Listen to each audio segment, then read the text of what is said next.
बिस्मिल्लाहिर्रहमानिर्रहीम। अल्हम्दुलिल्लाहि रब्बिल आलमीन वस्सलातु वस्सलामु अला अशरफिल अंबिया वल मुरसलीन व अला आलिहि व सहाबिहि अजमईन। अम्मा बाद, औज़ु बिल्लाहि मिनश शैतानिर रजीम। बिस्मिल्लाहिर रहमानिर रहीम।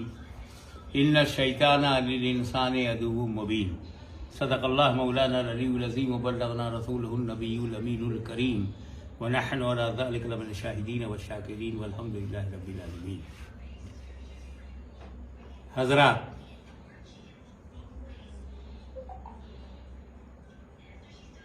सतीजा कार रहा है अज़ल से ताइम रोज़, चराग़ मुस्तफ़वी से शरार बुलहबी। अल्लाह ताला ने जब नस्ल इंसान को फ़रोग़ देने के लिए आदम अलैहिस्सलाम को ज़मीन पर भेजा और अपनी नबूवत और अपनी खिलाफत का ताज उनके सर पर रखा, तो सबसे पहला इनकार करने वाला अज़ाज़ील, जिसे दुनिया इब्लीस कहती है, शैतान कहती है, उसने इनकार किया। बावजूद इसके कि वो बड़ा इबादत गुजार था, बहुत ही साजिद और आबिद था, कमाल इल्म और जमाल तक़वा से बहरावर भी था, मजलिसे मलाइका में बैठता भी था, जन्नत में आता जाता था। इतने मरातिब तो किसी काफिर को मिले ही नहीं, ना ऐसे मौके मिले। पर यह पहला और आखिरी काफिर है जो जन्नत देखने के बाद भी जन्नत से महरूम है, देखने के बाद भी। तो नतीजा यही है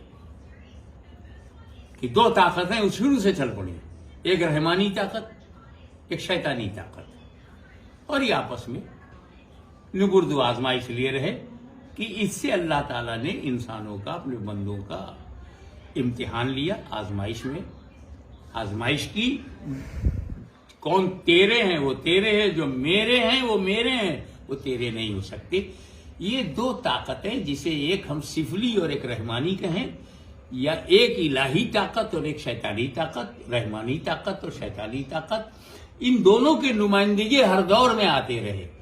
अल्लाह ताला ने अंबिया किराम का सिलसिला जारी रखा, तो इब्लीस ने भी अपनी शागिर्दों का सिलसिला जारी रखा।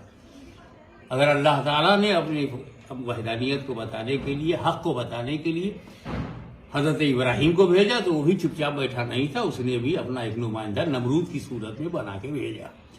अगर अल्लाह ताला ने अपनी हक्कानियत को, अपनी वहदानियत को दिखाने और बताने समझाने के लिए मूसा कलीमुल्लाह को भेजा, तो वो भी खामोश बैठा नहीं रहा, उसने भी उससे रुकावट डालने के लिए फिरौन को भेजा। अगर बेहतरीन, लाजवाब, बेमिसाल नबी को अल्लाह ताला ने दुनिया की हिदायत के लिए भेजा, मोहम्मद अरबी सल्लल्लाहु अलैहि वसल्लम को, तो फिर वो भी खामोश नहीं बैठा रहा। इनके मुकाबले के लिए उसने अबू जहल, अबू लहब, अतबा, शैबा, न जाने कितने बड़े बड़े लीडरों को, नेताओं को उसने भी खड़ा कर दिया। ये सिलसिला हमेशा से चलता रहा है। अगर इस्लाम की पहचान इमाम हुसैन बन करके चमक रहे हैं, तो रुकावट के लिए उसकी नुमाइंदगी में यजीद सामने आ रहा है। अगर सुन्नियत को, की हक्कानियत को दुनिया के सामने बताया जा रहा है, तो खारजी और राफजी ताकतें भी आकर के उस नुबुर्द आजमा है। कोई कुरान पर हमला करना ये कोई नई बात नहीं है। अरे ये तो जब खिलाफत, नाम नेहाद खिलाफत के दौर में भी कुरान पर मखलूक होने का, कुरान का, अल्लाह का ऐसा कलाम जो माज़अल्लाह हादिस हो, कदीम से होने से इनकार इमाम अहमद बिन हम्बल ने मोर्चा संभाला, और इस तरीके से उन्होंने इस्लाम और उम्मत मुस्लिमा को बचाया। तो कुरान पर हमला करना ये कोई नई बात नहीं है। रही ये अभी जो नरसिम्हा आनंद की बात आ रही है, इसका तो नाम लेने ही से जुबान का मजा खराब हो जाता है। फिर भी ये नरसिम्हा है तो दरिंदगी का तो सबूत देगा ही, और उसी में उसे आनंद आ रहा है, तो आने दीजिए, उससे इस्लाम को क्या तकलीफ है। बात सिर्फ ये है कि कुरान ने तो 1400 बरस पहले ही नरसिम्हानंद एंड कंपनी को चैलेंज कर रखा है, 1400 ईयर्स एगो, कि अगर कुरान अल्लाह का कलाम नहीं है, ईशवाणी नहीं है, ये रब का कलाम नहीं है, तो एक आयत की तरह पंडित जी आप लिख करके ले आओ। जब कोई बंदा हिंद से लेके सिंध तक, अरब से लेके अजम तक, भारत से लेके अमेरिका तक, आज भी दुनिया में 6 बिलियन लोग मौजूद हैं, जिसमें 2 बिलियन तो शायद अरबी जानते हो। एक पकड़ के लाओ जो कुरान की 6,666 आयतें नहीं, एक आयत की तरह दूसरी आयत बना दे। अगर कोई पंडित, कोई मुल्ला, कोई भी पढ़ा लिखा, कोई अरबी और अजमी एक आयत की तरह दूसरी आयत नहीं लिख सकता, तो मतलब ये कलाम बंदे का नहीं है। जब ये कलाम बंदे का नहीं है तो बंदे को हक पहुंचता है कि अपने रब के कलाम पर एतराज करे।